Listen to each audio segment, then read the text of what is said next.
Pria itu awalnya cuma sedang main game. Saat menyuruh pacarnya berlutut, niatnya hanya mengejar sensasi aneh seperti benturan rasa panas dan dingin yang bercampur jadi satu.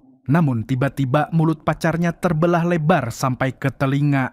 Jeritan mengerikan menembus headset dan sampai ke telinganya sementara tangannya masih sibuk mendorong tower di layar.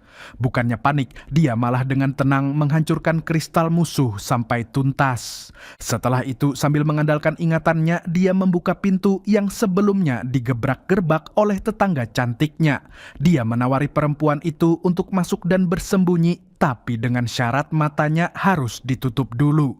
Perempuan itu langsung menurut, seolah memberi isyarat kalau selama dia bisa masuk ke dalam, apapun yang dilakukan pria itu padanya bakal dia terima. Situasinya terasa lebih mirip kesepakatan gelap daripada permohonan tolong biasa. Detik berikutnya, pria itu mengayunkan pisau dapur dan memenggal kepala tetangganya tanpa keraguan sedikit pun. Sebuah prompt system muncul di hadapannya mengumumkan kalau potensi zombie sudah dieliminasi dan poin berhasil diperoleh. Nama pria itu adalah Lin Fan, seorang desainer interior biasa yang hidup sendirian. 1 jam sebelumnya, dia sempat menolong tetangga yang putus asa dan datang meminta bantuan dengan baik-baik. Tapi perempuan itu tiba-tiba bermutasi dan menggigitnya sampai mati.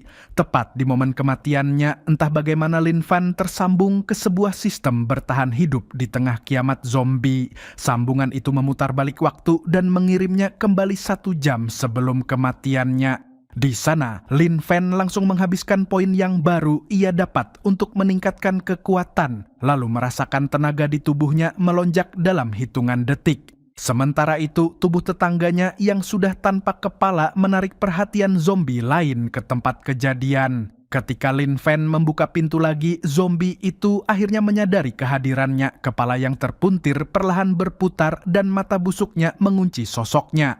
Beberapa detik kemudian, makhluk itu mengeluarkan raungan serak dan menerjang buruannya yang masih segar. Lin Fan kembali mengayunkan pisau, sekali tebasan bersih dan kepala zombie itu ikut menggelinding. Sistem kembali memunculkan pesan baru yang menyatakan kalau 1 zombie telah dieliminasi dan poinnya bertambah lagi. Sambil memandangi tubuh tetangganya yang kini separuh utuh, Lin Fan menyadari kalau zombie lain pasti akan terus berdatangan. Dia hanya perlu bersembunyi di balik pintu dan menyergap mereka satu persatu. 1 jam kemudian, lorong di depan unitnya sudah penuh dengan tumpukan mayat. Poin yang ia kumpulkan melonjak gila-gilaan. Sesudahnya, dia masih sempat mencari-cari jasad tetangganya, tapi tubuh itu sama sekali tidak kelihatan lagi. Dalam hati dia menduga perempuan itu mungkin sudah habis dimakan zombie lain dan hal itu jelas jadi masalah. Rasa jijik mulai muncul saat membayangkan bau busuk ketika semua mayat itu membusuk, sementara lorong apartemen adalah area bersama milik penghuni. Dia merasa harus segera membersihkan kekacauan itu. Lin Fan mengambil seutas tali dan mengikat semua mayat jadi satu. Tepat ketika dia hendak menyeret tumpukan tubuh itu ke area pembuangan sampah, lampu di langit-langit mulai berkedip-kedip sambil mengeluarkan suara dengung yang kasar. Dari sudut lorong, sesosok bayangan muncul, seorang pria di kursi roda yang bergerak pelan mendekat. Itu adalah seorang pecandu paruh baya yang dulu pernah tersengat listrik saat mencuri kabel. Dia selamat, tapi harus kehilangan kedua kakinya. Melihat Lin Fan masih hidup, pria di kursi roda itu mengeluarkan raungan liar lalu menerjang buruannya dalam posisi duduk. Lin Fan menanggapinya dengan santai, pisau di tangannya kembali berayun dan sekali lagi melakukan pemenggalan bersih. Dalam hati, Lin Fan menilai pria itu sebagai paman Jiang yang seharusnya tinggal di lantai 2. Dia sempat bertanya-tanya bagaimana pria itu bisa sampai ke lantai 7 dan menganggap kemunculan kursi roda ini seperti pinjaman tepat waktu untuknya, seolah paman Jiang sengaja datang membawa alat bantu yang sangat ia butuhkan. Ia baru saja memikirkan cara menurunkan semua mayat ke bawah dan kursi roda itu terasa seperti jawaban yang pas. Dalam benaknya, dia bahkan sempat menganggap paman Jiang terlalu baik karena secara tidak langsung meminjamkan kursi rodanya dan meyakinkan diri sendiri bahwa kursi itu akan dia kembalikan setelah urusannya selesai. Dengan modal kursi roda, Lin Fan lalu membuang semua mayat ke tempat sampah besar di lantai dasar. Meski sudah bergerak seperti itu, ia masih belum sepenuhnya percaya dengan apa yang terjadi. Dunia benar-benar sudah berakhir. Supaya bisa terus hidup, dia harus mulai mengumpulkan persediaan. Namun, di tengah rencana itu, dia malah dibuat berpikir hal receh seperti apakah tumpukan tubuh ini masuk kategori sampah biasa atau barang daur ulang. Hidup sendirian ternyata menyebalkan karena tidak ada orang yang bisa diajak bicara dan tidak ada yang bisa menjawab pertanyaan konyol seperti itu. Di saat seperti itu, muncul anak laki-laki pecandu narkoba dari unit milik Paman Jo di lantai 2 yang melambaikan tangan padanya. Pria botak itu pernah membuli Lin Fan sebelumnya. Dulunya, dia pernah mencuri sepeda Lin Fan sampai polisi turun tangan. Walaupun sepeda itu dikembalikan keesokan harinya, dia tetap menghajar Lin Fan sampai babak belur. Lin Fan membalas tatapan itu dengan dingin mempertanyakan apa yang diinginkan orang itu. Pria botak tersebut sontak terdiam. Dalam hati, pria botak itu mengumpat karena menganggap Lin Fan bodoh berani bersuara keras di lorong dan sama sekali tidak takut menarik perhatian zombie. Namun sesaat kemudian dia malah menyeringai puas karena merasa orang bodoh mudah dimanfaatkan. Dia sedang kelaparan jadi berpikir untuk memanfaatkan orang lain mengerjakan semuanya. Dia menuliskan perintah di selembar kertas menyuruh Lin Fan mencari makanan dan air lalu membawanya ke depan pintunya. Lin Fan hanya menggeleng pelan, tidak melihat alasan untuk menuruti permintaan itu dan menegaskan dalam sikapnya kalau dia tidak akan pergi. Bibit kemarahan merambat ke bibir pria botak itu yang bergetar menahan sumpah serapah. Dalam hati dia melontarkan hinaan kotor, lalu menulis lagi di kertas bahwa jika Lin Fan mau mengikuti perintahnya, dia akan diizinkan tinggal bersama ketika saatnya tiba dan akan dibawa ke sebuah markas rahasia.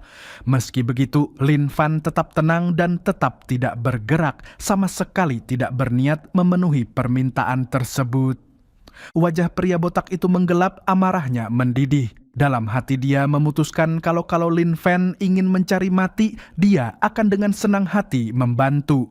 Dia merasa Lin Fan sendirilah yang meminta kematian, jadi dia akan mengabulkannya. Dengan pikiran itu, dia berteriak sambil melempar beberapa pelat logam ke arah pintu unit Lin Fan.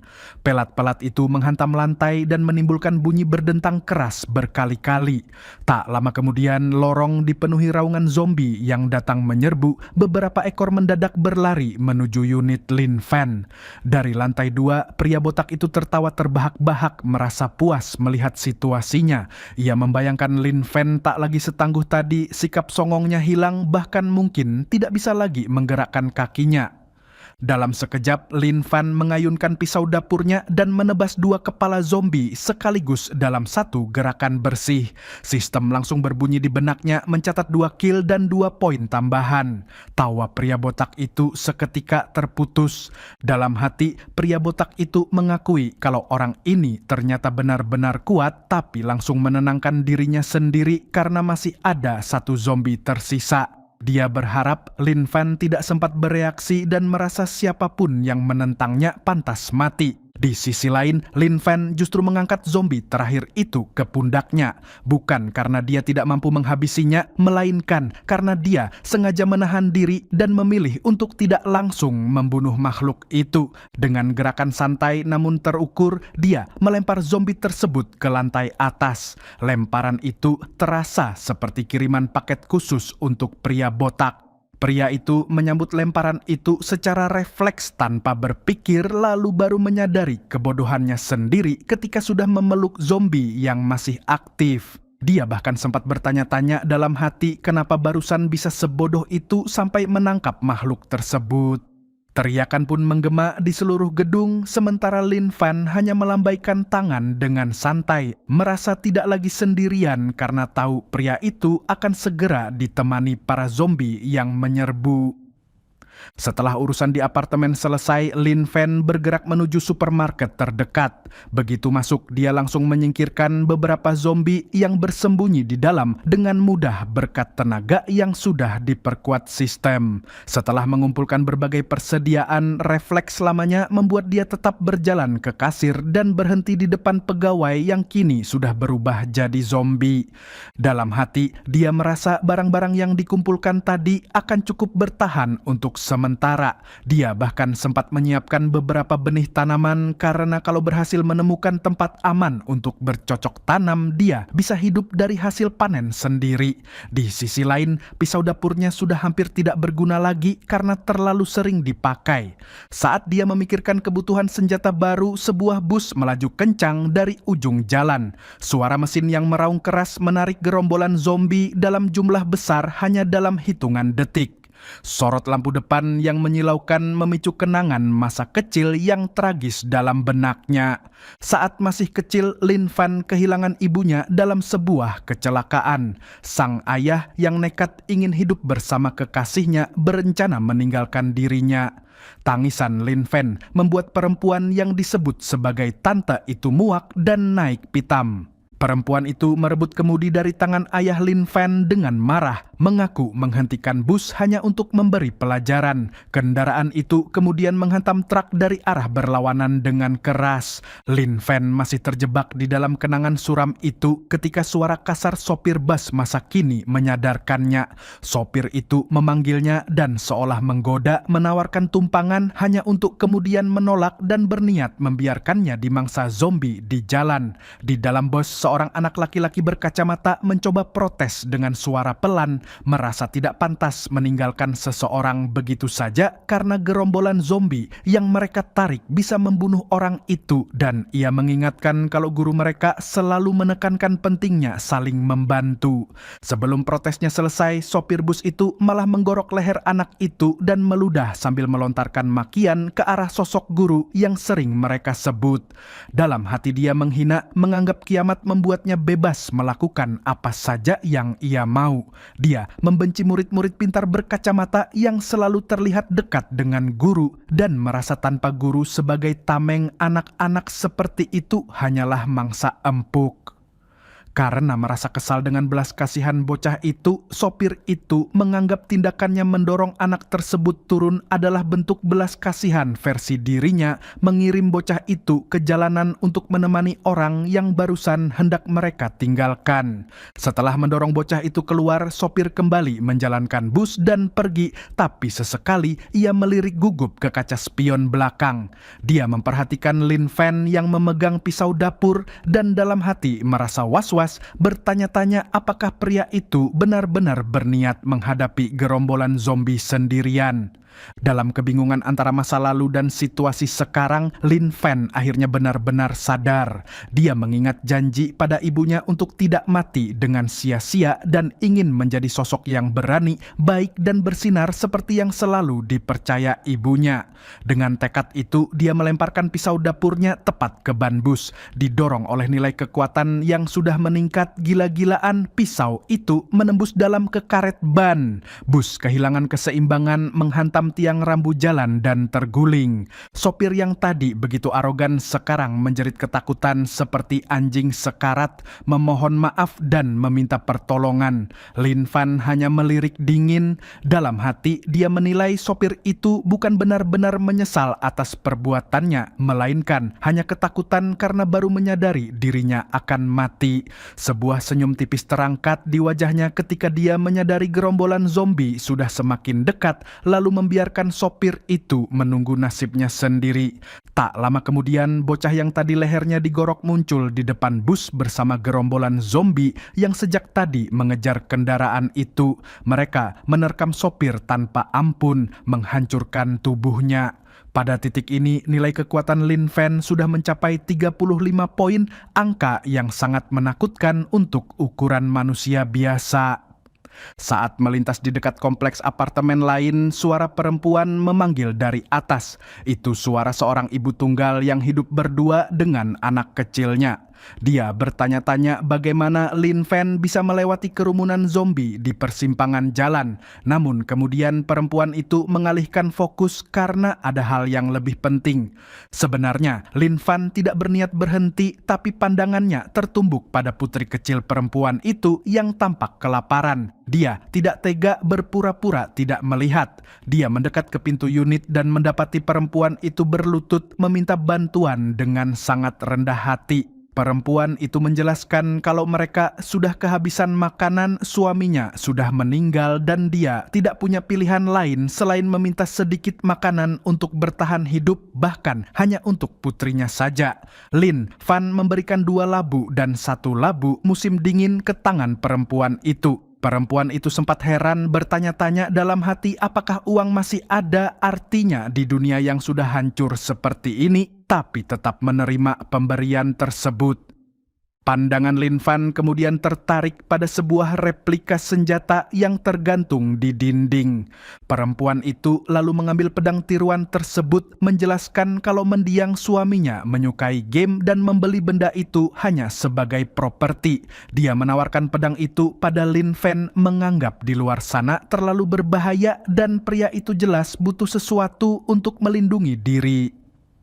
Lin Fan merasa tidak enak mengambilnya, tapi tangannya tidak sanggup melepaskan gagang pedang itu begitu sudah memegangnya. Perempuan itu bersikeras agar pedang itu diambil saja karena dia dan putrinya tidak membutuhkannya, sedangkan Lin Fan jauh lebih memerlukannya. Lin Fan akhirnya pamit dengan sopan dan berjanji tidak akan menerima barang itu begitu saja. Dia menyuruh perempuan itu memanggilnya jika suatu saat butuh bantuan. Putri kecil itu menganggapnya agak aneh, tetapi sang ibu justru berbisik pelan, merasa kemungkinan besar justru mereka berdualah yang selama ini sudah terlalu rusak oleh dunia. Lin Fan memeriksa pedang replika itu dengan antusias. Dia mengenali bentuk Frostorn yang pernah ia lihat sebelumnya di internet dan sudah lama diinginkan. Membayangkan sensasi menebas zombie dengan pedang itu membuatnya bersemangat. Di saat yang hampir bersamaan, seorang perempuan tiba-tiba jatuh dari atas dan menghantam tanah tepat di depan kakinya. Tubuh perempuan itu penuh memar biru dan ungu, kontras dengan kulit yang tidak menunjukkan luka terbuka. Di balkon lantai 5, seorang pria gemuk memandang ke bawah dengan ekspresi sebal, wajahnya penuh bekas cakaran. Dalam hatinya, dia hanya merasa sayang dan bertanya-tanya kapan lagi bisa menemukan perempuan lain seperti korban barusan. Dari kondisi tubuh dan tatapan kosong perempuan itu sebelum jatuh, Lin Fan bisa menebak kalau dia telah mengalami kekerasan yang parah. Di matanya ada perpaduan putus asa, marah, dan tak berdaya yang mengingatkannya pada pandangan ibunya sendiri ketika meninggalkan ayahnya dulu. Kenangan itu mendorong Lin Fan untuk menuntut keadilan. Dia pun menghadapi pria gemuk itu dan menuntut alasan atas perbuatannya. Pria gemuk itu sempat tertegun karena tidak menyangka ada orang yang masih berkeliaran di jalan. Rasa kagetnya berbalik jadi kemarahan. Dia melontarkan sumpah serapah dan mempertanyakan identitas Lin Fan, menyindir kalau pria itu jelas bukan penghuni gedung ini. Menurutnya, seluruh bangunan adalah wilayah kekuasaannya dan dia merasa berhak melakukan apa saja pada semua perempuan yang tinggal di sana tanpa ada yang boleh ikut campur. Di sisi Lin Fan, tekadnya semakin menguat. Baginya, ibu dan anak yang tadi memberinya Frostorn juga tinggal di gedung ini, jadi membiarkan pria seperti itu berkuasa berarti membiarkan kehancuran menimpa mereka. Dia mengangkat tubuh perempuan yang sudah tak bernyawa itu, menghitung lantai satu persatu hingga memastikan kalau pria gemuk itu memang berada di lantai 5. Di kepala pria gemuk itu, keberadaan Lin Fan justru disalahartikan. Dia mengira Lin Fan datang hanya untuk mengais-ngais tubuh perempuan itu demi kepuasan kotor. Baginya, mayat tidak bisa bergerak, bahkan boneka tiup pun terasa lebih menarik. Dengan dagu terangkat dan sikap menghina, dia menyuruh Lin Fan pergi sebelum kesabarannya habis dan mengancam akan menunjukkan seperti apa rasa sakit yang sebenarnya kalau orang asing itu berani melawan. Sambil terus mengumpat, pria itu akhirnya menjatuhkan diri ke sofa dan membuka kaleng bir berniat melanjutkan hidup seenaknya. Dalam benaknya, ia sudah merencanakan perburuan baru berniat mencari mainan segar lain di gedung itu nanti. Di tengah suasana kiamat, dia merasa bisa melakukan apapun yang ia mau. Baginya, menjadi raja kecil di sudut neraka ini terasa begitu memuaskan. Tiba-tiba terdengar ketukan di pintu. Ada seseorang di luar. Pria gemuk itu sontak bangkit, meraih tongkat kayu dan mengintip lewat lubang intip di pintu. Dalam hati dia bertanya-tanya siapa yang datang dan sempat curiga itu mungkin zombie. Dia mengumpat pelan, membayangkan kalau lorong sampai penuh zombie, dia bakal kesulitan mencari mainan baru untuk diperlakukan seperti tadi. Namun, pemandangan yang muncul di balik lubang intip langsung membuat tubuhnya membeku. Di luar sana berdiri perempuan yang baru saja ia siksa sampai mati. Bahkan, sosok sekejam dia ikut gemetar ketakutan. Di sisi lain pintu, Lin Fan berdiri tenang sambil memegang jasad perempuan itu, mengetuk pintu dengan santai, yakin kalau penghuni di dalam pasti mendengarnya. Begitu mengenali suara Lin Fan, napas pria gemuk itu sedikit lega. Dalam hati dia merasa orang yang datang cuma si bodoh dari bawah, lalu kembali berani dan mengusirnya dalam hati, menganggap Lin Fan gila dan sedang cari mati. Sebuah senyum jahat perlahan muncul di wajahnya. Dia merasa hanya perlu berteriak cukup keras, lalu zombie akan datang dan mencabik-cabik orang bodoh itu sampai hancur. Dia bahkan memuji dirinya sendiri sebagai orang yang sangat cerdas. Pada detik berikutnya, pintu baja yang diperkuat itu meledak ke dalam dengan dentuman menggelegar. Pintu terlempar, menghantam lantai dan pria gemuk itu ikut terjungkal ke belakang. Dia tersungkur di lantai dalam keadaan linglung, mata melotot tak percaya. Dia sama sekali tidak habis pikir bagaimana seseorang bisa menendang pintu baja setebal itu sampai jebol. Lin Fan masuk, menelusuri seisi ruangan dan langsung melihat berbagai alat penyiksaan berserakan di mana-mana, bukti apa yang baru saja terjadi di sana. Pria gemuk itu memaksa bangkit sambil terus mengumpat dalam hati, merasa kedatangan Lin Fan hanya membawa masalah baru. Dia muak melihat Lin Fan membawa masuk jasad perempuan itu, menganggapnya cari gara-gara. Di sisi lain, Lin Fan tetap tenang dan menegaskan dalam sikapnya bahwa perempuan itu berhak menyaksikan sendiri bagaimana pria yang menyiksanya mendapat balasan.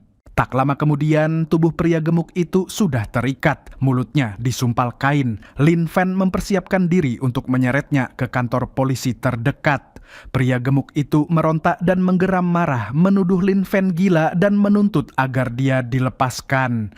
Dalam pikirannya, dia merasa orang waras pasti memilih hidup bebas di tengah kiamat, bukan malah datang membawa musuh ke tempat hukum. Dia menganggap orang yang pernah menonton film zombie dan membaca novel kiamat seharusnya tahu cara bertahan hidup, tahu cara hidup seenaknya, dan bisa menikmati perasaan bebas melakukan apapun yang diinginkan. Bagi pria gemuk itu, itulah inti dari dunia baru ini. Sebagai jawaban, tangan Lin Fan melayang dalam satu tamparan keras. Tamparan itu begitu kuat sampai tubuh pria gemuk itu terlempar keluar menembus pintu kantor polisi yang sudah dibiarkan terbuka. Terbakar rasa sakit dan kebingungan, pria itu menggerutu dalam hati, merasa tidak terima saat dianggap tidak bisa membedakan mana fiksi dan mana kenyataan. Menurutnya, membawa seseorang ke kantor polisi di tengah kiamat hanyalah usaha sia-sia, karena dunia sudah runtuh dan tidak ada yang bisa menghukumnya lagi. Lin Fan menanggapinya dengan senyum dingin, dia yakin masih ada sesuatu yang bisa memberi hukuman. Pandangan pria gemuk itu perlahan bergeser ke kanan ketika merasakan hembusan napas busuk di lehernya. Sekelompok polisi zombie sudah mengepungnya dari segala arah, tubuh membusuk tapi seragam masih melekat rapi. Suara Lin Fan terdengar rendah dan tenang, memperlihatkan keyakinan bahwa bahkan setelah berubah jadi zombie, para penegak hukum itu tetap menjalankan keadilan dengan cara mereka sendiri, menghukum orang yang bersalah. Keesokan harinya, sebuah truk lapis baja berhenti di depan perpustakaan kota. 3 orang penyintas turun dari kendaraan. Mereka datang dengan tujuan mencari buku-buku kedokteran. Mata mereka menyapu sekeliling dengan hati-hati, memastikan tidak ada zombie berkeliaran. 2 orang merasa mungkin mereka sedang beruntung karena area itu tampak sepi.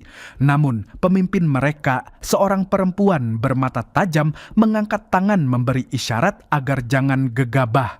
Dia mengetukkan pisau ke pilar baja di dekatnya, menghasilkan suara nyaring yang memecah keheningan untuk menguji apakah ada gerombolan zombie yang akan muncul. 2 rekannya langsung menegang, siap kabur kapan saja kalau tiba-tiba muncul serangan besar-besaran. Ketika tidak ada apapun yang terjadi, sang pemimpin mengangguk dan memberi aba-aba untuk bergerak, memerintahkan mereka fokus ke bagian buku-buku medis terlebih dahulu. Saat mereka bergerak masuk di antara rak, Lin Fan tiba-tiba muncul dari balik salah satu rak dan menyapa dengan senyum santai. Salah satu laki-laki di antara mereka langsung terjatuh ketakutan, mengira yang muncul adalah zombie yang bisa berbicara. Lin Fan cepat-cepat menggerakkan tangan, berusaha menenangkan mereka dan menegaskan kalau dirinya manusia hidup, bukan mayat berjalan. Perempuan pemimpin itu mengernyit curiga. Dia bertanya dalam hati apa yang sebenarnya sedang dilakukan pria ini di perpustakaan kosong seperti ini. Lin Fan mengangkat buku di tangannya yang berjudul Panduan Pertumbuhan dan Budidaya Sayuran, lalu menunjukkan kalau dia sedang membaca. Baginya, berada di perpustakaan untuk membaca adalah hal paling wajar. Salah satu rekannya yang lain bergumam pelan bahwa penjelasan itu sebenarnya masuk akal. Namun sang pemimpin menegurnya karena menganggap komentar itu tidak membantu. Ia kemudian bersikap sopan kepada Lin Fan, menyatakan tidak berniat jahat dan meminta maaf kalau kehadiran mereka mengganggunya. Lin Fan menanggapinya dengan santai, hanya mengingatkan agar mereka tidak berisik karena tempat itu adalah perpustakaan. 3 orang itu saling berpandangan, merasa tetap ada yang aneh. Salah satu dari mereka memperhatikan pedang yang dibawa Lin Fan, mengenali bentuknya yang mirip senjata dalam game. Menurutnya, membawa pedang seperti itu masuk akal di dunia penuh zombie, tapi cara Lin Fan bersikap membuatnya tampak sedikit tidak stabil. Sang pemimpin menilai risikonya terlalu besar. Menurutnya, entah pria itu jebakan atau hanya orang tidak waras, sama-sama tidak layak diprovokasi. Lebih baik menghindari konflik, mengumpulkan buku secepat mungkin, lalu pergi. Nalurinya memberi sinyal kuat bahwa pria ini bukan orang yang tepat untuk diajak ribut, meski tidak ada bukti jelas yang bisa dia tunjukkan. Untuk menghindari masalah, ketiganya mempercepat gerakan, mengambil buku-buku yang mereka butuhkan tanpa banyak suara. Saat mereka bersiap-siap pergi, Lin Fan yang sedari tadi membaca mengangkat kepala dan memanggil, bertanya apakah mereka sudah mau pergi. 3 orang itu seketika menegang, takut dia akan memulai keributan. Pemimpin mereka berusaha tetap sopan dan bertanya dengan hati-hati apakah dia membutuhkan sesuatu. Lin Fan lalu menyinggung soal tumpukan buku yang mereka bawa.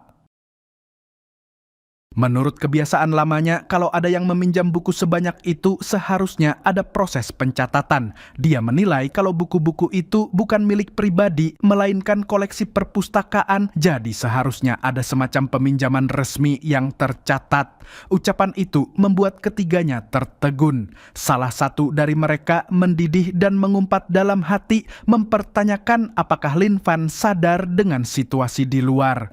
Baginya, permintaan untuk mencatat pinjaman di tengah kiamat terdengar seperti lelucon dari rumah sakit jiwa. Sang pemimpin juga merasa cara berpikir itu aneh, tapi tetap mencoba bertanya pelan apakah Lin Fan benar-benar paham apa yang sedang terjadi di dunia luar. Lin Fan menjawab dengan tenang bahwa dia tahu sedang terjadi kiamat, ada zombie yang menggigit orang, dan di luar sana dunia sudah jauh dari normal. Namun menurutnya, selain hal-hal itu tidak banyak yang berubah. Wajah sang pemimpin mengeras, bingung apakah pria ini benar-benar kehilangan akal atau hanya pura-pura. Salah satu laki-laki di rombongan langsung menganggap masalah sudah pasti akan muncul kalau mereka terus meladeni. Dia merasa pria seperti ini tidak perlu diprovokasi, cukup menjaga jarak dan mengurus urusan masing-masing. Namun, Lin Fan kembali berusaha menenangkan, menyatakan tidak berniat membahayakan mereka dan hanya memberi peringatan bahwa di luar sangat berbahaya sehingga sebaiknya mereka tidak memulai masalah. Dia memperkenalkan dirinya sebagai Lin Fan, menjelaskan bahwa dia tinggal di Sunshine Complex, gedung 2 unit 704. Dengan nada yakin, dia menyebut kalau 1 atau 200 zombie pun bukan tandingan baginya, dan kalau mereka dalam masalah boleh mencarinya. Jawaban itu membuat 3 orang penyintas itu terdiam. Di kepala mereka, pernyataan itu mengukuhkan anggapan bahwa pria ini memang tidak waras dan sebaiknya dijauhi. Sang pemimpin cepat-cepat mengucap terima kasih singkat, lalu mengajak 2 rekannya lari keluar perpustakaan secepat mungkin. Saat Lin Fan mencoba memproses apa yang baru terjadi, mereka sudah menghilang begitu saja. Dia sempat mengeluh pelan karena bahkan tidak sempat mengetahui nama mereka. Namun, ia segera mengangkat bahu, merasa pagi adalah waktu terbaik untuk belajar. Kalau ingin bertahan hidup sendirian, dia merasa harus menguasai ilmu bercocok tanam sebaik mungkin. Sementara itu, jauh di bawah permukaan gurun, sebuah fasilitas penelitian tersembunyi beroperasi dengan ketat. Para ilmuwan berseragam hazmat sibuk memantau data di layar dan tabung percobaan. Mereka mencatat aktivitas sel zombie yang setiap hari meningkat sedikit demi sedikit, seolah-olah sel-sel itu sedang berevolusi. Salah satu dari mereka mencoba memastikan apakah artinya zombie benar-benar berkembang ke bentuk baru. Rekannya menjawab setengah ragu, mengakui arah perubahan sel itu belum sepenuhnya bisa dijelaskan. Namun, pembicaraan segera bergeser ke pertanyaan utama, apakah mungkin mereka menciptakan antibodi atau obat penangkal? Jawaban yang muncul tidak menggembirakan. Virus ini benar-benar berbeda dari semua yang pernah mereka lihat, bahkan tidak mirip dengan strain penyakit manapun yang dikenal. Di antara mereka ada yang menyebut istilah gen zombie, membayangkan kemungkinan bahwa orang-orang yang sudah mati kembali hidup dalam bentuk lain sama sekali. Percakapan itu menggantung tanpa jawaban pasti, menambah satu lapis lagi ketidakpastian tentang masa depan dunia. Kembali ke kota, Lin Fan menutup buku bercocok tanam dan pulang ke kompleks apartemennya. Dia menemukan sebidang tanah kosong yang tampak ideal untuk dijadikan kebun sayur. Namun, area itu termasuk fasilitas umum dan ia sempat ragu karena menanam di sana bisa saja menarik zombie atau memancing marah tetangga yang masih hidup. Akhirnya, dia memutuskan untuk menyelesaikan semuanya dengan cara langsung. Dia berdiri di area terbuka dan memperkenalkan diri sebagai penghuni Sunshine Complex gedung 2 unit 704. Dia menyatakan dengan lantang niatnya untuk mulai menanam sayuran di lahan itu dan menantang siapapun yang keberatan agar menyampaikan protes sekarang. Seperti yang bisa diduga, teriakannya justru menarik seluruh zombie di sekitar. Bahkan yang masih bersembunyi di dalam gedung ikut mendobrak jendela dan melompat ke bawah. Dalam hitungan detik, halaman terbuka itu penuh sesak oleh mayat hidup. Lin Fan menghunus Frosthorn dan mulai menebas. Setiap ayunan pedang memotong tubuh zombie seperti tahu lembut. Poin di sistemnya kembali melonjak tajam. Beberapa menit kemudian, tanah lapang itu penuh dengan tumpukan mayat dan Lin Fan tidak lagi perlu khawatir ada zombie yang mendekat diam-diam ke kebunnya. Demi memastikan semuanya benar-benar bersih, dia kembali meneriakkan pertanyaan ke lingkungan sekitar, menantang apakah masih ada yang keberatan. Ketika tidak ada zombie yang muncul lagi, rasa lapar mendadak menghantam. Dia memutuskan pergi mencari makanan dan sekalian mengecek keadaan ibu dan anak yang sebelumnya ia bantu. Di pasar terdekat, ia menemukan seekor kura-kura bercangkang lunak dan membawanya sebagai bahan santapan. Saat mengantarkan bahan makanan dan persediaan lain ke unit ibu dan anak itu, dia sekaligus ikut makan malam bersama mereka. Perempuan itu berbicara dengan lembut, menyadari tidak ada bantuan yang datang tanpa alasan di dunia yang sudah hancur ini. Menurutnya, Lin Fan sudah melakukan banyak hal untuk mereka. Ia mengakui tidak ingin membuat Lin Fan merasa tidak nyaman, tetapi dengan suami yang sudah tiada, kalau sesuatu terjadi padanya, masa depan putrinya akan benar-benar gelap. Lin Fan menangkap maksud tersirat di balik kalimat itu, meletakkan sumpit dan menatapnya dengan serius. Dengan sikap tenang, dia menanyakan apa yang sebenarnya perempuan itu ingin ia lakukan. Perempuan itu sempat terpaku karena terkejut betapa mudahnya Lin Fan menerima permintaan sebelum dijelaskan. Pipi merah karena malu, dia mengumpulkan keberanian dan mengungkapkan bahwa dirinya ingin pergi bersama Lin Fan. Tentu saja sambil membawa putrinya. Namun, pemahaman Lin Fan melenceng jauh. Dia mengira perempuan itu hanya ingin pindah ke kompleks apartemen tempat ia tinggal. Baginya itu hanya urusan administratif. Dia merasa bisa membantu mengurusnya ke kantor pengelola properti, jadi menanggapi dengan santai, menyatakan sanggup menanyakan ke pihak kantor real estate untuk mereka. Perempuan itu menatap kosong sejenak, merasa seolah-olah mereka sedang berbicara dalam dua bahasa yang berbeda. Di satu sisi, dia berharap ada jawaban yang lebih personal, tapi di sisi lain, tingkah Lin Fan yang lurus ini justru membuatnya bingung. Di sisi lain kota, di puncak sebuah menara apartemen mewah, ponsel seorang pria paruh baya tiba-tiba berdering. Wajahnya langsung bersinar karena setiap panggilan terasa seperti kemungkinan datangnya pertolongan. Suara tenang di seberang memperkenalkan diri sebagai pihak yang mengurus properti yang ia daftarkan melalui si info dan menyatakan ada yang ingin menyewa unit miliknya.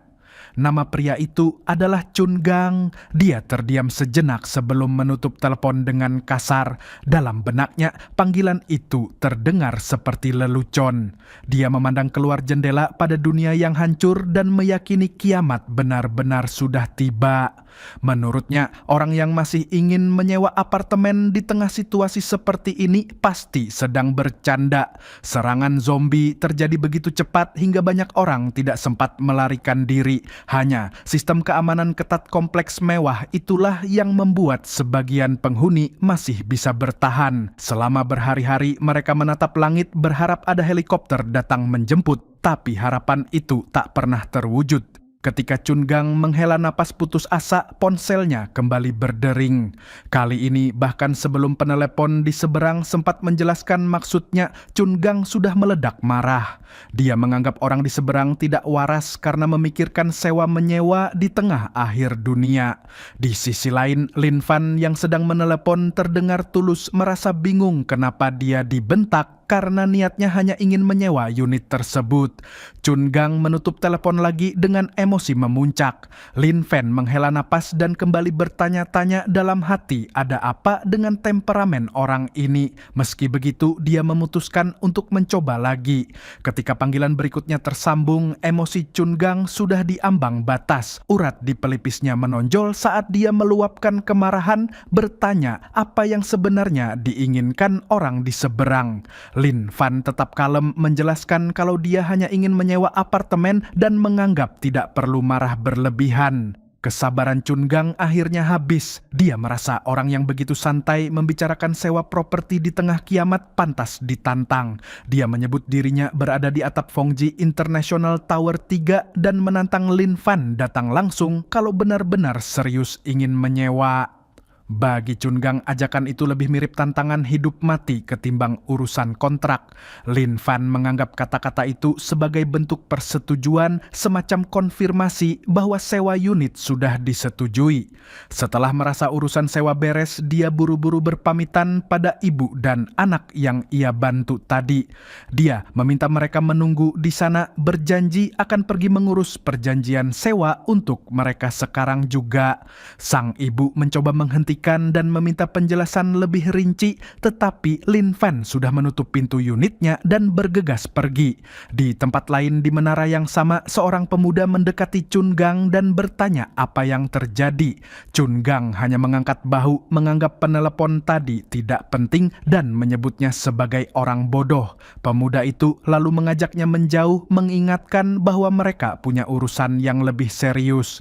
Dia merendahkan suara, menjelaskan kalau persediaan makanan mereka hanya cukup sekitar 2 minggu lagi.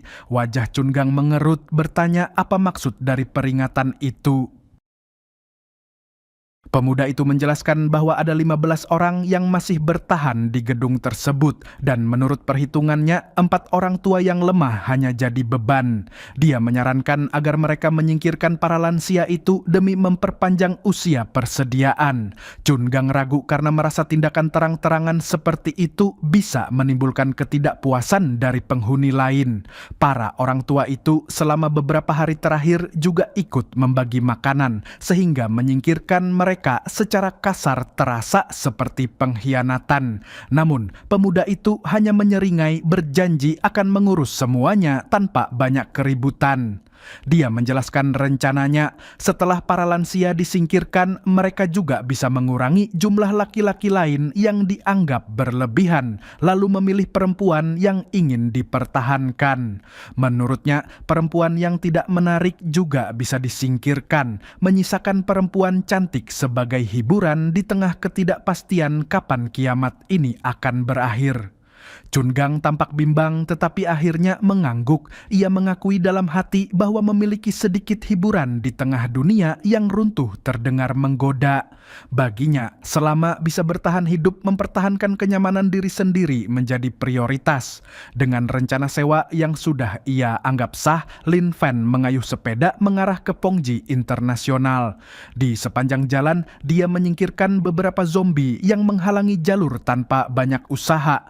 Dari jendela dan gang sempit, beberapa penyintas mengintip. Ada yang memberi isyarat minta tolong, berharap dia mau berhenti dan membantu. Ada juga yang hanya mencibir, yakin pria yang bergerak sendirian itu pada akhirnya akan terkoyak zombie dan menjadi santapan. Setelah menempuh jarak yang cukup jauh, Lin Fan menoleh ke belakang dan menyadari gerombolan zombie yang sempat mengikuti sudah tidak kelihatan lagi, mengindikasikan semua sudah ia habisi di sepanjang jalan. Dia berhenti di gerbang kompleks dan memperhatikan lingkungan sekitar. Tempat itu jelas jauh lebih mewah dibanding kawasan lamanya. Di atas atap, sekelompok penghuni berkumpul terlibat dalam percakapan bernada kejam. Mereka membahas rencana merebut persediaan para lansia dan melempar mereka dari gedung. Para anak muda berbisik di antara mereka mengira para orang tua tidak menyadari sesuatu. Namun para lansia ternyata tidak buta. Wong Jongwa, seorang veteran yang sudah pensiun dan pernah melewati banyak pertempuran, duduk di samping istri seorang mantan dokter militer. Dia berusaha menenangkan perempuan itu, mengingatkan kalau mereka memang sudah tua dan persediaan makanan sangat terbatas. Dia menyadari generasi muda mungkin melihat mereka sebagai beban. Namun di sisi lain, ia juga memahami bahwa masa depan memang milik anak-anak muda. Menurutnya, negara dan masyarakat yang tersisa masih membutuhkan mereka untuk membangun kembali apa yang hancur. Tidak jauh dari mereka, Zhao Awan, seorang insinyur militer pensiunan terkekeh pelan. Dia merasa Wong benar-benar sudah berdamai dengan situasinya. Ketika Wong bertanya apakah Zhao merasakan hal yang sama, Zhao mengangguk lembut, menyimpulkan bahwa hidup mereka selama ini memang dihabiskan untuk memberi.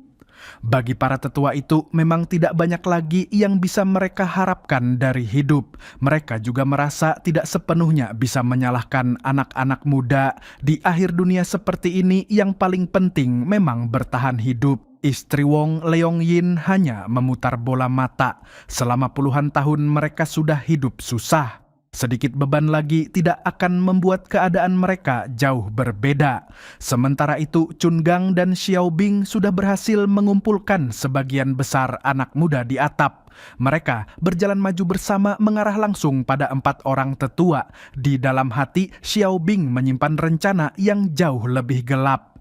Dia ingin menyingkirkan para tetua terlebih dahulu, lalu giliran para lelaki lain yang dianggap berlebihan, dan pada akhirnya bahkan Chun Gang sendiri. Dengan begitu, semua persediaan makanan dan semua perempuan akan menjadi miliknya seorang. Namun, sebelum rencana itu bergerak lebih jauh, Wong Jongwa maju selangkah dan berbicara kepada kerumunan. Dia mengakui kalau dirinya dan para tetua tahu persis apa yang sedang dipikirkan anak-anak muda itu. Dia meminta mereka tenang, memastikan bahwa para tetua tidak akan mengambil persediaan yang ada dan tidak perlu ada yang sampai melempar mereka dari gedung. Menurutnya, ada perbuatan yang akan meninggalkan noda seumur hidup, bayangannya akan terus menghantui. Mereka memutuskan lebih baik kembali ke unit masing-masing dan menunggu apapun yang akan terjadi nanti. Namun, anak-anak muda itu tetap tidak mau mengalah. Mereka menolak membiarkan para tetua tinggal di dalam kompleks. Ada yang berargumen kalau para orang tua bisa saja turun ke bawah dan membuka pintu keamanan di lantai dasar, membiarkan zombie masuk. Menurut mereka, lebih aman kalau para tetua dibuang saja dari atap dan biarkan gerombolan zombie yang menyelesaikan sisanya. Di tengah ketegangan itu, ketukan terdengar di gerbang atap. Suara seseorang memanggil dari luar mencari Chun Gang dan mengingatkan kalau dia adalah orang yang sebelumnya menelepon untuk menyewa apartemen. Chun Gang berteriak balik seperti baru melihat hantu. Baginya, di tengah kiamat seperti ini, siapa yang masih berpikir untuk urusan sewa-menyewa? Dia mempertanyakan identitas orang itu dan menganggap situasi ini tidak masuk akal. Sebelum sempat menyelesaikan amukannya, gerbang logam setebal 3 cm itu terbuka menghantam ke dalam dengan bunyi dentuman. Kekuatan Lin Fan sudah mencapai angka 40 dan tanpa sadar dia memasukkan terlalu banyak tenaga ke satu tendangan saja sampai gerbang itu retak dan terbuka. Di sisi lain, Xiaobing sudah mengambil kesempatan dan membisikkan rencana pada Chun Gang. Dia menyuruh Chun mengaku kalau unit apartemen sudah disewa saja, lalu membiarkan Lin Fan pergi turun. Setelah itu, mereka akan mendorong para tetua ke tepi dan membuat keributan besar supaya zombie berdatangan. Menurutnya, Lin Fan pasti akan lari dan mereka yang di atap akan jadi lebih aman. Chun tertawa kecil memuji kepintaran yang kejam dari pemuda itu. Dia kemudian melambaikan tangan dengan santai mengatakan kalau apartemen itu resmi jadi milik Lin Fan dan memintanya segera pergi. Lin Fan sama sekali tidak menyangka prosesnya akan semudah itu. Dia mengeluarkan segepok uang tunai dari saku sebagai pembayaran. Chun Gang sempat tertegun mempertanyakan dalam hati apakah pria ini benar-benar sebodoh itu masih memegang uang di tengah kiamat. Dia buru-buru mengatakan bahwa Lin boleh tinggal selama yang dia mau dan menyuruhnya cepat pergi dari atap. Saat Lin Fan melambaikan tangan untuk berpamitan, pandangannya tertuju pada beberapa orang tua yang sudah bersiap meninggalkan atap. Dia memanggil salah satu dari mereka menanyakan apakah orang itu adalah Pak Zhao. Zhao Awan menoleh kaget, tidak menyangka masih ada anak muda yang mengenal dirinya. Lin Fan mengangguk penuh semangat dan menjabat tangannya. Dia mengaku pernah melihat Zhao Awan di televisi saat negara lain memblokir teknologi senjata mereka dan Zhao-lah yang memimpin tim sampai akhirnya bisa menembus blokade itu. Baginya, Zhao adalah pahlawan nasional. Zhao Awan hanya tertawa kecil. Menurutnya, semua itu sudah terjadi lama sekali dan tidak perlu dilebih-lebihkan. Lin Fan kemudian menoleh ke para tetua yang lain bertanya apakah mereka benar-benar berencana meninggalkan atap. Menurutnya, di luar sana jauh lebih berbahaya. Zhao menggeleng pelan. Dia menjelaskan bahwa mereka justru memilih tinggal di sini dan membiarkan persediaan makanan dipegang anak-anak muda. Mereka sudah hidup cukup lama, jadi menurutnya tidak perlu membuang-buang sedikit sisa persediaan hanya untuk memperpanjang hidup mereka sendiri. Wajah Lin Fan menggelap. Dalam pikirannya terlintas gambaran orang-orang tua yang dibuang begitu saja, dilecehkan dan dibiarkan mati. Tatapan matanya yang tiba-tiba berubah membuat Chun Gang ikut bergidik. Sekilas saja Chun bisa merasakan kalau pria ini bukan orang yang sebaik kelihatannya dan bisa jadi sangat berbahaya kalau marah. Lin Fan menarik napas panjang lalu memohon agar para tetua ikut dengannya. Dia menjelaskan kalau tempat tinggalnya aman dan dia punya kemampuan untuk melindungi mereka. Para tetua menolak dengan lembut, menganggap perhatian itu saja sudah lebih dari cukup. Mereka merasa tidak pantas terus membebani anak muda yang sudah bersusah payah. Lin Fan tidak menyerah. Dia mengulang lagi bahwa dirinya benar-benar kuat dan mengajak mereka ikut. Dia bahkan menawarkan bantuan untuk mencarikan unit sewa di kompleks tempat tinggalnya sehingga mereka bisa hidup lebih tenang. Para tetua saling berpandangan canggung, tidak tahu bagaimana harus menjawab. Zhao menutupi rasa tak nyamannya dengan tawa kecil dan berseru pelan bahwa anak muda ini memang benar-benar unik. Di sisi lain, Chun Gang hendak menghentikan langkah para tetua, tetapi Xiao Bing menahannya. Xiao berbisik agar Chun membiarkan para tetua pergi dulu. Setelah mereka turun, rencana selanjutnya adalah memancing zombie dan membiarkan gerombolan itu mencabik-cabik mereka bersama-sama. Para tetua ini dulunya rela mati demi negara mereka. Sekarang, di usia senja, mereka justru diusir dari zona aman oleh generasi yang seharusnya mereka lindungi. Anak-anak muda di atap menimbun persediaan yang awalnya milik para tetua, lalu melempar pot bunga dan berbagai barang ke bawah untuk menimbulkan suara bising. Tujuannya jelas, menarik zombie di sekitar agar berkumpul di bawah, lalu menjadikan para tetua sebagai umpan. Generasi tua sama sekali tidak menyangka kelakuan sedingin itu datang dari penerus mereka sendiri. Orang-orang yang dulu berdiri di garis depan menutupi rekan-rekan mereka dari tembakan dan ledakan. Kini harus menghadapi pengkhianatan dari anak-anak yang seharusnya menjadi harapan bangsa. Hanya Zhao Awan, insinyur militer pensiunan, yang merasakan ada sesuatu yang janggal. Dia mengernyit dan bertanya-tanya kenapa di tanah lapang bawah sana justru begitu banyak mayat zombie yang berserakan. Dia sempat menduga apakah ada yang sudah menemukan cara khusus untuk membunuh zombie. Wong Jonghwa mengangkat bahu, menganggap hal seperti itu mustahil tercipta secepat ini. Menurutnya, di tengah kepanikan global tidak mungkin ada teknologi baru yang sudah selesai diuji. Begitu kalimat itu selesai, beberapa pasang mata justru beralih menatap Lin Fan. Dia bergeser sedikit, merasa agak canggung, lalu mengakui bahwa mau tidak mau dia memang harus membunuh zombie-zombie itu agar bisa naik ke atap dengan selamat. Namun para tetua tidak memandangi tumpukan mayat itu dengan ngeri. Mereka justru terpaku pada kenyataan bahwa satu orang saja sanggup menghabisi begitu banyak zombie sendirian. Di atap, para penyintas muda yang tersisa terus melempar pot bunga satu demi satu, tetapi tidak ada satupun zombie yang muncul. Chun Gang mengerutkan dahi, mendorong salah satu pemuda ke samping untuk melihat langsung ke bawah. Sekali pandang saja, tubuhnya langsung dipenuhi keringat dingin.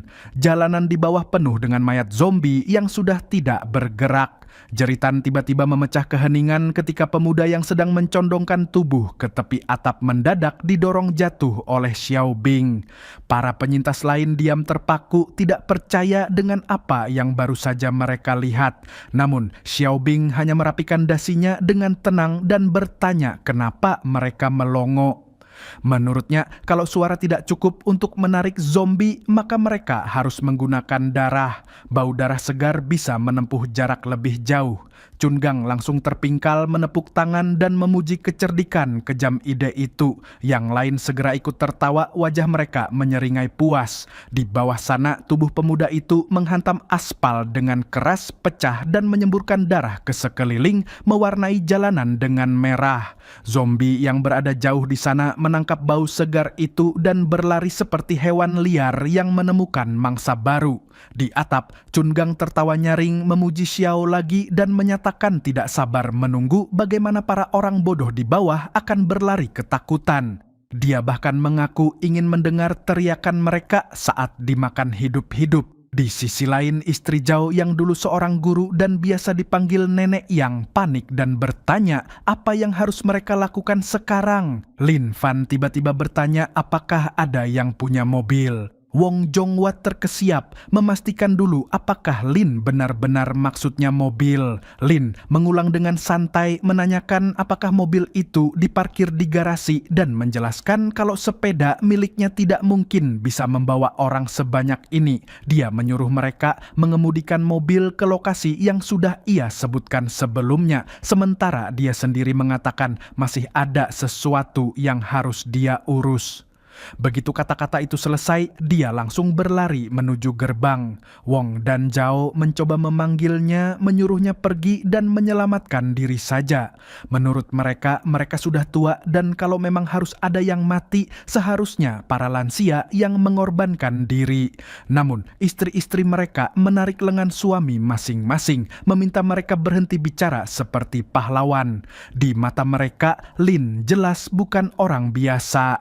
Menurut para istri, bantuan terbaik yang bisa mereka berikan adalah tidak menghalangi rencana yang sedang disusun anak muda itu.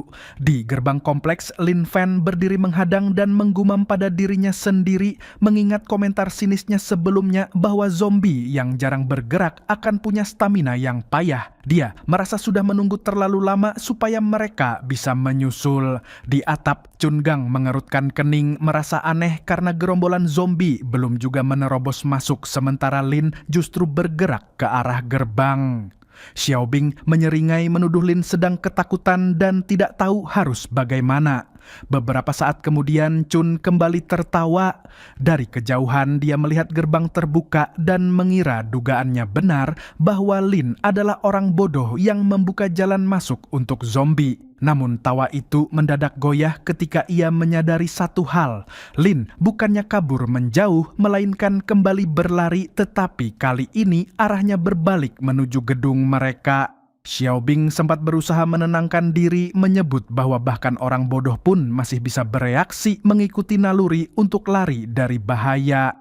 Chun mengangguk menganggap penjelasan itu masuk akal sampai akhirnya senyum di wajah Xiao membeku. Dia menyadari arah lari Lin justru mengarah persis ke menara tempat mereka bersembunyi. Wajah keduanya langsung pucat.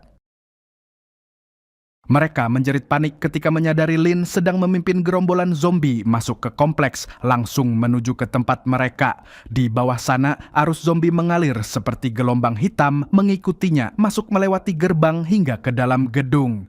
Beberapa saat kemudian, Lin Fan muncul kembali di atap. Kerumunan di sana berteriak histeris mempertanyakan apa yang sedang ia lakukan. Lin hanya berjongkok di balik panel pintu dengan tenang, mengingatkan bahwa sebelumnya semua orang di atap ingin zombie datang ke sini. Jadi, dia hanya membantu mewujudkan keinginan mereka dan merasa tidak perlu ucapan terima kasih. Dalam hitungan detik, puluhan zombie memanjat dan menembus pintu atap. Mata busuk mereka langsung terkunci pada mangsa segar yang berkumpul di sana.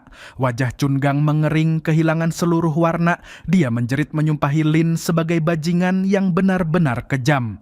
Setelah 4 tetua itu pindah ke kompleks tempat tinggal Lin Fan, suasana cepat berubah. Mereka sering makan sederhana bersama Lin dan pasangan ibu anak bernama Li Mei dan Fei, membawa kembali kehangatan ke blok apartemen yang tadinya sepi.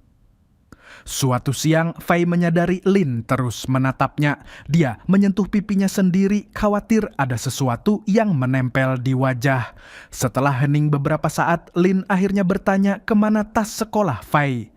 Fei berkedip bingung, merasa heran kenapa masih membicarakan tas sekolah di tengah dunia yang hancur. Lin tetap serius mengingatkan bahwa meski kiamat sudah datang, Fei tetaplah anak kecil dan tidak banyak hal yang bisa ia lakukan sekarang selain belajar. Dia menunjuk nenek yang menjelaskan bahwa perempuan tua itu dulu adalah seorang guru dan bisa membantunya belajar. Lin berjanji akan pergi mengambil buku dan tas sekolah Fei nanti. Fei mengerucutkan bibir, mengeluh bahwa dunia sudah berakhir, jadi apa masih perlu belajar. Li Mei sempat berpikir sejenak lalu mengangguk pelan, menyuruh putrinya mendengarkan nasihat Lin. Baginya, belajar adalah satu-satunya hal yang masih bisa dilakukan dengan benar saat ini. Lin kemudian berdiri dengan senyum lebar menyuruh mereka lanjut makan dulu. Dia bilang akan sekalian membuang sampah dan mengambil tas Fei dalam perjalanan. Fai menghela napas panjang dengan gaya dramatis, merasa tidak tahu dosa apa yang pernah ia perbuat sampai harus tetap belajar di tengah kiamat. Namun tanpa ia sadari, Sunshine Complex yang dulu sunyi kini berubah hangat berkat 6 penyintas baru yang sering berkumpul dan saling menguatkan. Malam itu 2 zombie berjalan terpincang-pincang menuju sebuah bengkel mobil 2 lantai di ujung jalan. Dalam sekejap, 2 anak panah menembus tengkorak mereka dan menjatuhkan keduanya. Pemanah itu dulunya hanya penggemar panahan, tetapi kini menjadi pengumpul barang yang membersihkan jalan satu mayat demi satu. Zombie-zombie yang ada di dalam bengkel terlalu berisiko untuk dia hadapi. Menurutnya, sedikit suara salah langkah saja bisa mengundang gerombolan besar. Dia tidak bekerja sendirian. Di sekitarnya ada 1 perempuan berambut pendek dan 2 laki-laki lain yang mengais persediaan. Makanan mereka hanya cukup untuk 1 minggu lagi, tetapi setidaknya air keran masih mengalir. Mereka menyimpulkan kalau di suatu tempat masih ada orang yang menjaga instalasi air tetap hidup. Tiba-tiba ledakan keras menggema dari luar dan membuat wajah pemanah itu pucat. Api menyembur dari salah satu bangunan di dekat sana, menarik setiap zombie di area itu untuk berbondong-bondong mendekat. Perempuan berambut pendek bergegas ke jendela dan mengumpat marah, bertanya siapa yang berani membuat keributan seperti itu. Di luar, seorang perempuan berlari sekencang-kencangnya sambil menjerit ketakutan saat gerombolan zombie menutup jarak. Dalam sekejap, sebuah tangan raksasa menghantam dari samping dan meremukkan tubuh perempuan itu jadi genangan darah. Di sana berdiri seekor zombie mutan setinggi hampir 4 meter, tubuhnya diselimuti kabut hitam pekat yang membuatnya tampak benar-benar mengerikan.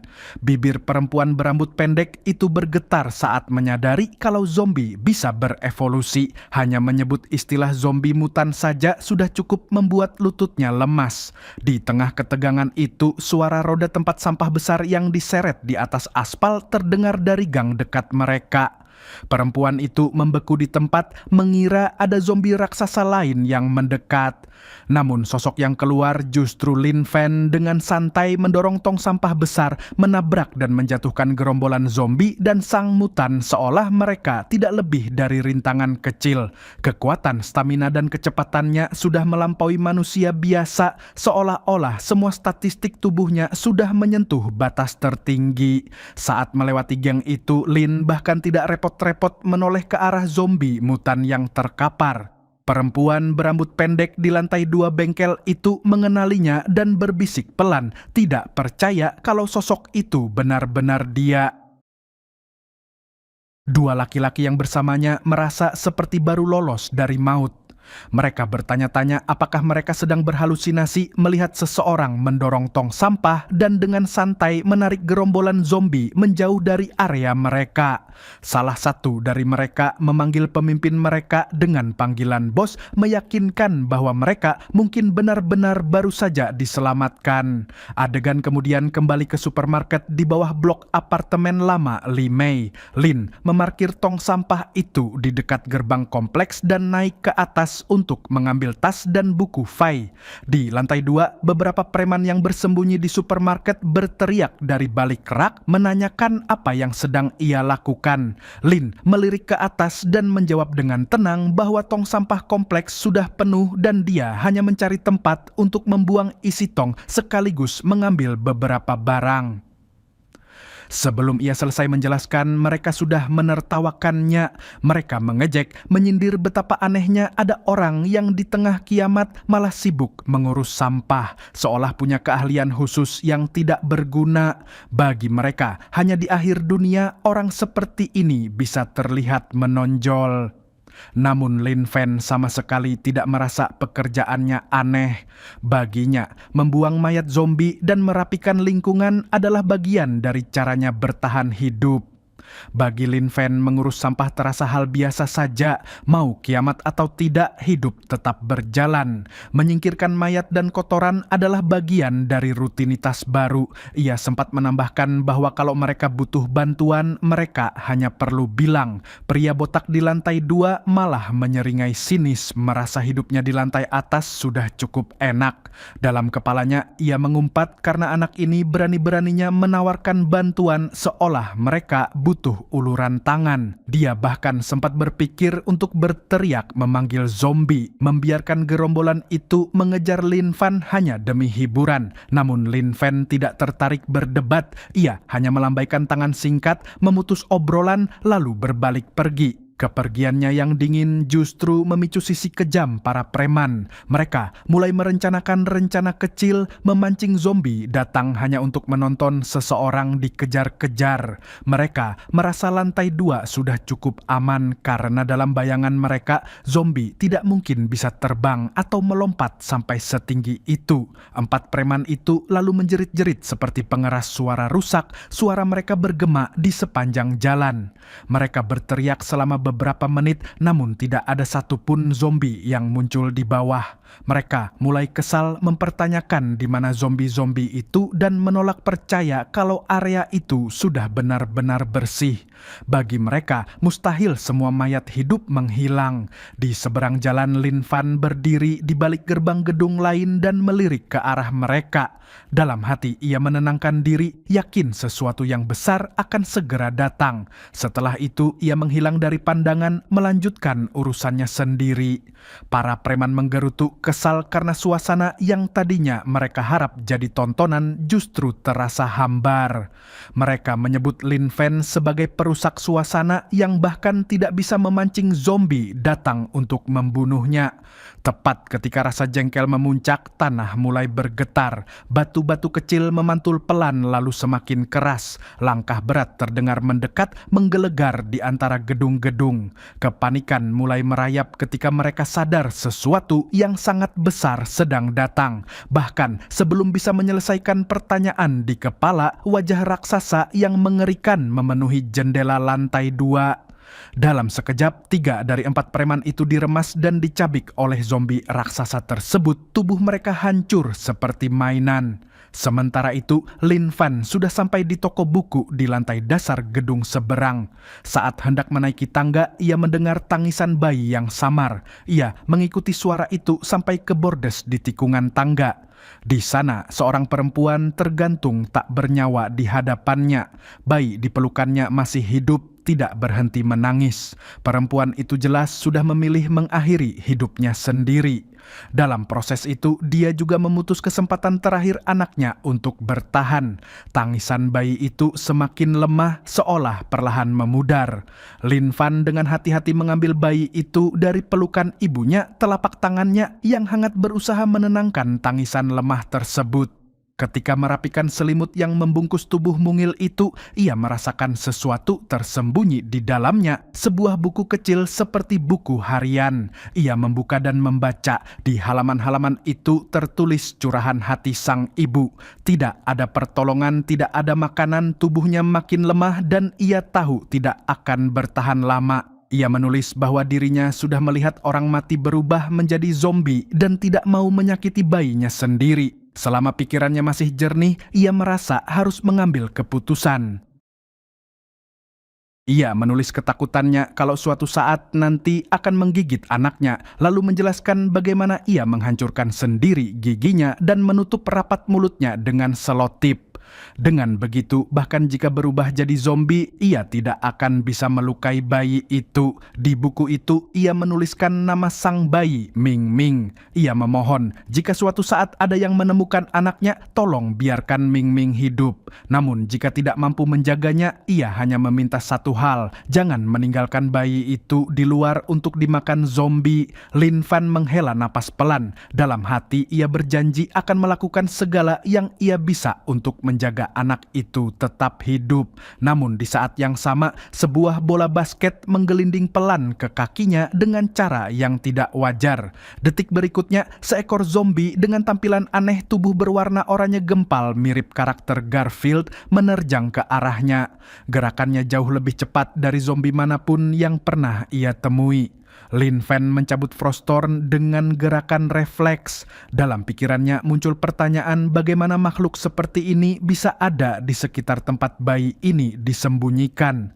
Lalu ia menyadari kemungkinan terburuk makhluk ini sengaja menunggu di sekitar situ menggunakan bayi tak berdaya sebagai umpan untuk memancing orang baik hati yang datang menolong. Begitu pikiran itu mengendap, Frostorn melayang dalam satu tebasan. Zombie evolusi bertipe cepat itu terbelah bersih dari atas ke bawah. Sistem di dalam benaknya langsung berbunyi menandai tambahan 3 poin atribut. Kali ini berbeda, zombie ini jelas menunjukkan kecerdasan. Hampir semua zombie yang ditemuinya sebelumnya bergerak tanpa otak, hanya mengandalkan naluri. Dari sisa tubuh makhluk itu, sebuah kristal merah melompat keluar memantulkan cahaya redup. Lin Fan berkedip dan dalam hati bercanda menganggap zombie ini mungkin dulunya kutu buku yang rajin belajar di toko buku ini sampai mati, seolah membuktikan kalau pengetahuan benar-benar punya kekuatan. Mumpung sudah berada di sana, ia memutuskan mengambil beberapa buku latihan dan kumpulan soal untuk Fai. Menurut dugaannya, Fai punya potensi sebagai anak rajin belajar. Ia membayangkan gadis kecil itu akan sangat heboh ketika melihat semua materi tersebut. Di saat yang sama, jauh di bawah sebuah pangkalan gurun, seorang profesor menatap lebar mata pada sebuah kristal merah dalam wadah tertutup. Ia baru saja mendengar laporan bahwa benda itu diambil dari dalam tengkorak zombie. Seorang perwira wanita memberi hormat dan menjelaskan bahwa spesimen itu berbeda dari zombie-zombie lain, sehingga mereka memutuskan untuk membedahnya dan menemukan kristal itu di dalam otaknya.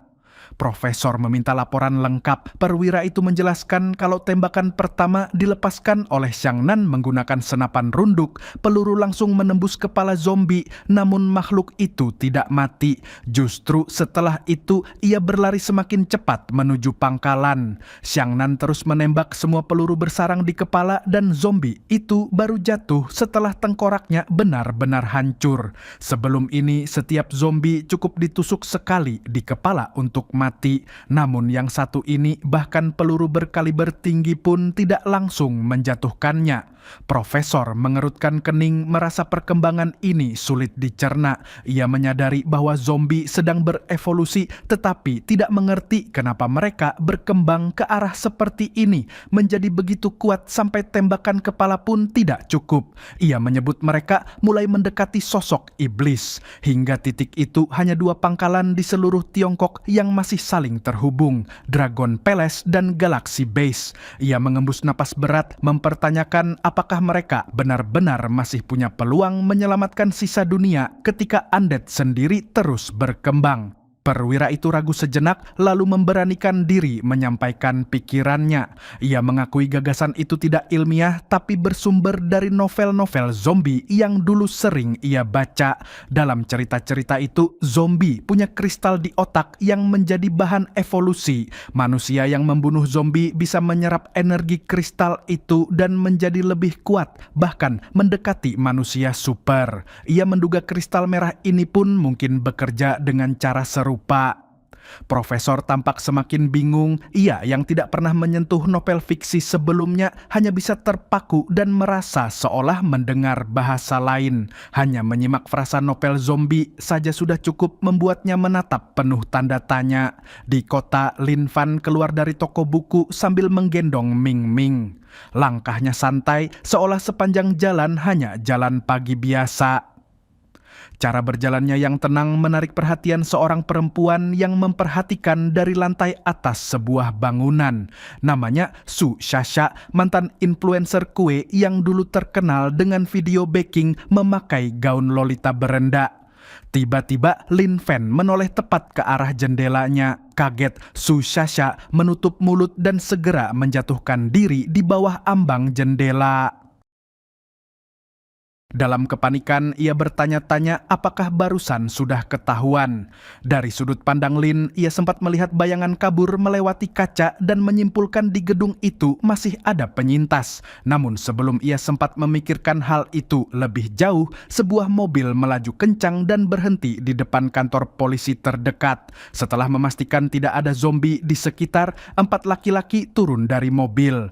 Dari cara berjalan dan aura mereka, Lin Fan bisa menebak ini orang-orang dunia bawah tanah Hanser. Ia melambaikan tangan ringan dari kejauhan, bahkan dari jarak itu hidungnya bisa menangkap bau darah pekat yang menempel di tubuh mereka. Pria berambut cepak spontan berhenti, terkejut menemukan seseorang masih hidup di jalan. Laki-laki dengan rambut bergelombang berbisik menyarankan agar mereka menyingkirkan saksi itu saja. Namun, pria berikat rambut sanggul menggeleng mengingatkan bahwa tindakan gegabah hanya akan menarik perhatian zombie. Mereka ada di sana membawa perintah dari bos, dan kalau pulang tanpa menemukan yang diminta, nyawa mereka sendiri yang dipertaruhkan. Di dalam mobil, pria botak yang barusan turun tadi duduk kembali dan menatap dingin ke arah Lin Fan. Dalam hati ia merencanakan begitu keempat rekannya membawa senjata, ia akan mengikat Lin Fan di bumper mobil dan membiarkan zombie menarik dan merobek tubuhnya. Namun, sebelum niat itu selesai terbentuk, wajah Lin Fan sudah muncul tepat di luar jendela mobil. Dengan senyum tipis dan tatapan tajam, ia menatap mata pria botak itu dan menanyakan apa sebenarnya yang sedang mereka lakukan di daerah seperti ini. Pria botak nyaris menjerit. Dalam benaknya, ia baru saja melihat orang itu berdiri di seberang jalan beberapa detik lalu. Ia tidak paham bagaimana bisa dalam waktu sesingkat itu jarak sedekat ini tercipta. Pada saat yang sama, 4 orang yang tadi masuk ke kantor polisi keluar lagi sambil menenteng senjata api.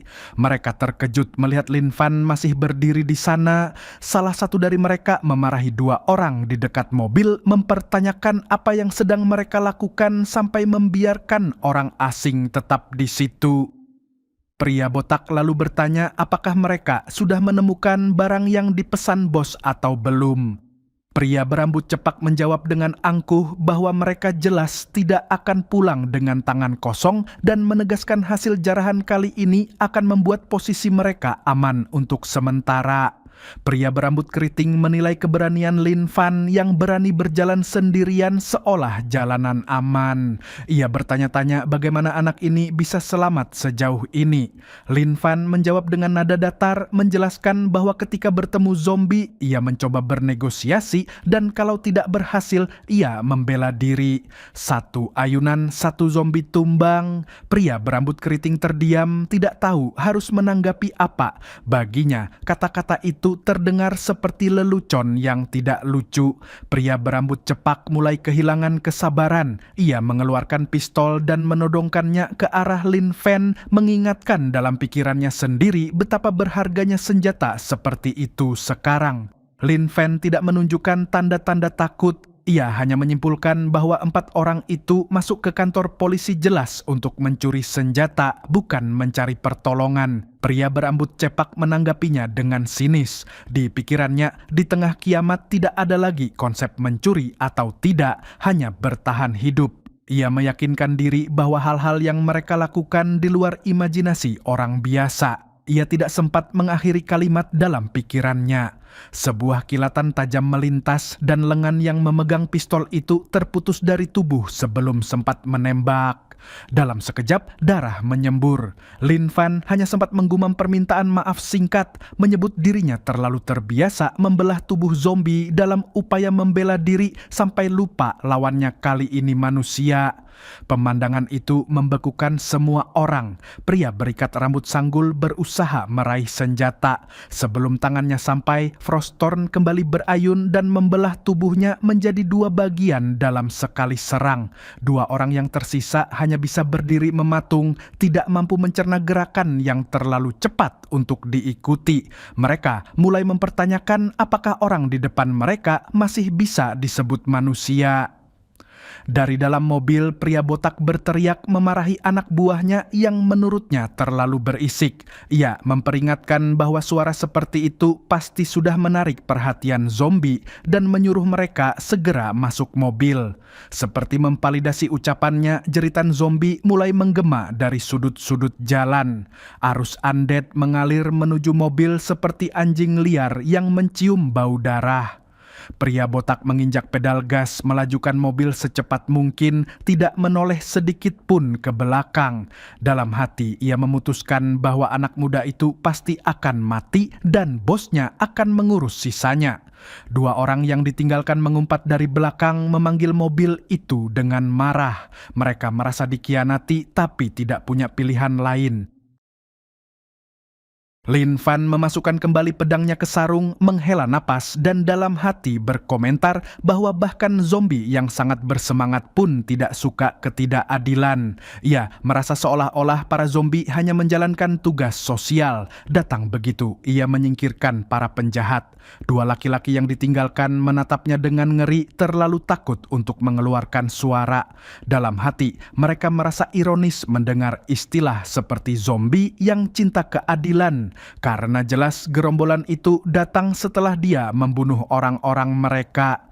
Lin Fan kemudian berjongkok dan melompat ringan ke balkon lantai 2 terdekat. Dengan statistik tubuhnya yang sekarang bergerak seperti parkur, terasa seperti pemanasan biasa saja. Dua orang yang tersisa hanya bisa menatap punggungnya menjauh dengan tercengang, menghitung dalam hati bahwa tidak ada atlet di dunia sebelum kiamat yang mampu melompat setinggi itu tanpa bantuan. Beberapa saat kemudian, arus zombie menyapu mereka seperti ombak hidup. Teriakan mereka hanya terdengar singkat sebelum hilang tertelan suara daging yang disobek gigi-gigi busuk. Keributan itu menarik perhatian Su Shasha yang masih bersembunyi. Ia melihat begitu banyak zombie berkumpul dan bertanya-tanya apakah pria yang mondar-mandir di jalan tadi yang membawa mereka ke sana. Menurutnya, tindakan itu sama saja bunuh diri dan ia yakin orang itu mungkin sudah mati. Namun sebelum pikirannya selesai, wajah Lin Fan tiba-tiba muncul tepat di depan jendela unitnya. Su Shasha langsung jatuh terduduk di lantai sambil gemetar. Ia baru sadar ini lantai 2 dan pria itu berdiri tepat di luar jendela. Dalam hatinya ia panik, tidak paham bagaimana mungkin seseorang bisa berada setinggi itu dan menatap langsung ke dalam. Berdiri di atas unit AC luar, Lin Fan menilai reaksi perempuan itu sebagai tanda trauma. Dalam pemahamannya, perempuan itu jelas ketakutan oleh kiamat yang baru saja menghancurkan hidupnya. Ia merasa sebaiknya memberi waktu untuk beradaptasi. Dalam hati ia berjanji akan mampir ke jendela itu setiap hari, tersenyum dan menunjukkan sikap baik agar perempuan itu tahu ia tidak berbahaya. Di sisi lain, Su Shasha justru sudah meraih pisau buah. Dalam benaknya, ia yakin pria itu telah melihatnya. Ia tidak bisa lari, tidak bisa memanjat, dan tidak yakin bisa berteriak minta tolong tanpa mengundang orang lain yang mungkin lebih kejam. Ia mengambil keputusan ekstrim, kalau tidak bisa melawan dan berakhir tertangkap, ia rela melukai dirinya sendiri dulu. Ia tidak mau tubuhnya jatuh ke tangan orang asing yang berniat buruk dan menjadi mainan hidup seseorang. Pada saat yang sama, di dalam sebuah villa mewah di perbukitan Honggure, pria botak tadi menerobos masuk dengan wajah panik. Ia melapor pada bosnya bahwa ada masalah besar. Pria berwajah penuh bekas luka yang duduk sambil mengisap cerutu hanya mengerutkan dahi. Menurutnya, kalau 5 orang berangkat dan hanya 1 yang kembali, jelas bukan masalah kecil. Pria botak itu mulai melebih-lebihkan ceritanya. Ia mengatakan bahwa ketika mereka sampai di kantor polisi, sudah ada kelompok lain yang bersembunyi di dalam bayangan. Begitu mereka mendapatkan senjata, kelompok itu memancing zombie tepat ke arah mereka. Ia mengaku sempat menyuruh anak buahnya naik ke mobil, tapi jumlah zombie terlalu banyak dan jalan tertutup. Dalam pikirannya sendiri, ia tidak bisa membiarkan bos tahu kalau yang mereka hadapi sebenarnya hanya 1 orang. Ia mengubah cerita, menyebut bahwa begitu melihat gerombolan itu, ia tidak punya pilihan selain kabur. Ia menambahkan kalau ketika melihat lautan zombie itu, seluruh tubuhnya membeku ketakutan. Namun, ketika melirik bosnya yang masih diam, ia mulai gelisah. Ia bertanya-tanya kenapa bosnya tidak merespons sama sekali dan menduga sebentar lagi akan dihajar. Ia ingat betul pria di depannya ini pernah menghancurkan batu bata dengan tangan kosong, bahkan pernah memecah batu besar hanya dengan sebuah tamparan. Nama pria itu adalah Wong Defu. Akhirnya Wong Defu mengangkat kepala, menatapnya dengan dingin lalu menekan bara cerutu menyala ke dahi pria botak itu. Di kepalanya hanya ada satu pertanyaan sederhana. Kenapa orang seperti ini masih hidup dan pulang dalam keadaan utuh? Pria botak itu gemetar hebat, menggigit lidahnya sendiri untuk menahan jeritan, sadar bahwa dari sudut pandang bosnya ia lebih mirip beban daripada aset. Pria botak itu tahu kalau sampai mengeluarkan satu suara saja, temperamen sang bos bisa langsung menghabisinya di tempat. Ia menahan diri sekuat tenaga. Begitu bara cerutu di dahi padam, ia memaksa menarik bibirnya membentuk senyum menyedihkan, berusaha menunjukkan kalau yang ia inginkan selama ini hanya tetap bisa menyetir untuk bosnya. Wong Defu mendengus kesal, tapi rupanya kejengkelan itu belum cukup besar untuk membuatnya membunuh orang itu sekarang juga. Ia menjentikan sisa cerutu menjauh dan mengusir anak buahnya dengan satu gerakan singkat, menyuruhnya enyah dari hadapannya. Setelah pria botak itu pergi dengan langkah gemetar, Wong Defu bersandar ke belakang, sorot matanya dingin. Dalam kepalanya, ia sudah merencanakan untuk menguasai seluruh kompleks Pila sebagai markas, lalu perlahan memperluas wilayah kekuasaan keluar. Namun sekarang ia menyadari di wilayah Hangure ternyata ada kelompok lain yang punya ide serupa, cukup nekat sampai berani menerobos kantor polisi demi senjata. Itu berarti kalau ia ingin tetap jadi penguasa, ia harus bergerak lebih dulu dan memukul lawan sebelum mereka siap. Keesokan paginya, sinar matahari menyinari komunitas Yongwong, menumpahkan cahaya hangat di antara gedung-gedung yang mulai ditumbuhi hijau. Nyonya Suguan berlutut di kebun kecil di halaman menanam biji-bijian yang kemarin dibawa pulang oleh Lin Fan. Di sisi lain, Zhao Awan dan Wong Jonghwa memperkuat gerbang dan pintu-pintu keluar dengan papan kayu, berusaha menutup semua celah yang bisa dimasuki zombie. Tidak jauh dari sana, nenek yang sedang mengajar Fei dengan sabar. Di ruang kecil itu hanya ada mereka berdua, belajar dari satu ke satu, mengulang pelajaran matematika, fisika, dan kimia pelan-pelan sampai Fei mengerti. Setelah berjuang menyelesaikan tugas-tugasnya, Fei akhirnya menatap meja dan menyadari ada beberapa buku pelajaran baru, entah sejak kapan sudah tersusun rapi di hadapannya. Lin Fan berdiri di dekat meja dengan ekspresi puas. Dalam hatinya ia merasa tebakannya tepat bahwa Fei benar-benar anak yang rajin. Ia menjelaskan kalau buku-buku itu ia ambil semalam dari toko buku, khusus dipilih karena cocok untuk Fei. Namun sebelum gadis kecil itu sempat mengucap apapun, matanya sudah berkaca-kaca dan siap menumpahkan air mata kapan saja. Tangisan itu belum sempat keluar ketika bayi di pelukan Lin Fan tiba-tiba menangis keras, suaranya memecah suasana belajar. Li Mei tersentak kaget, baru menyadari keberadaan bayi itu dan segera menanyakan dari mana anak kecil itu berasal. Lin Fan sempat ragu sebentar. Ia teringat bahwa nenek Su dulunya pernah menjadi tenaga medis di tentara dan memutuskan sebaiknya bayi ini diperiksa dulu olehnya. Mendengar suara tangisan bayi, nenek Su bergegas masuk dari halaman, napasnya sedikit terengah. Ia dengan cepat meminta bayi itu dibawa kepadanya. Setelah memeriksa tubuh mungil itu, ia menghela napas lega. Menurutnya, Lin Fan datang tepat waktu. Sedikit lebih lama saja bayi ini mungkin sudah tidak tertolong. Meski begitu, kondisinya masih jauh dari kata aman. Tubuhnya lemah, ada ruam parah di bagian bawah yang sudah infeksi dan beberapa luka kecil yang perlu dirawat teliti. Ia bertanya, pelan apa nama bayi itu? Lin Fan menjelaskan bahwa di buku harian ibunya hanya ada satu keterangan. Nama si bayi adalah Ming Ming. Nenek Su lalu menyarankan agar ia diberi nama lengkap dengan marga. Misalnya Lin Ming Ming menggunakan nama keluarga Lin. Namun Lin Fan menggeleng pelan, ia merasa cukup menyebutnya Ming Ming saja. Dalam hati ia memutuskan ketika Ming Ming dewasa nanti, ia sendiri yang akan menceritakan semua tentang ibunya. Melihat cara Lin Fan memegang bayi itu agak canggung, Li Mei maju menawarkan bantuan. Ia menyadari Lin sudah memikul terlalu banyak tanggung jawab. Ia berkata akan merawat Ming Ming, setidaknya membantu mengurangi sedikit beban. Lin Fan menyambut tawaran itu dengan rasa syukur. Ia mengusulkan agar mereka membagi giliran merawat. Li Mei menangani siang hari, sementara ia sendiri berjaga pada malam hari. Mereka baru saja menyelesaikan pembagian tugas merawat bayi ketika tiba-tiba Zhao Awan dan Wong Jonghwa berteriak dari arah gerbang. Nada suara mereka terdengar panik memanggil Lin Fan untuk segera datang. Mereka memberitahu bahwa di jalanan depan kompleks zombie mulai berkumpul lagi. Lin Fan mengerutkan kening. Menurut perhitungannya, gerombolan yang tadinya ia tarik sudah lama ia singkirkan dalam perjalanan pulang. Kini ia jadi bertanya-tanya apakah zombie-zombie itu mulai mengembangkan semacam kecerdasan cukup untuk menemukan jalan kembali ke tempat mereka.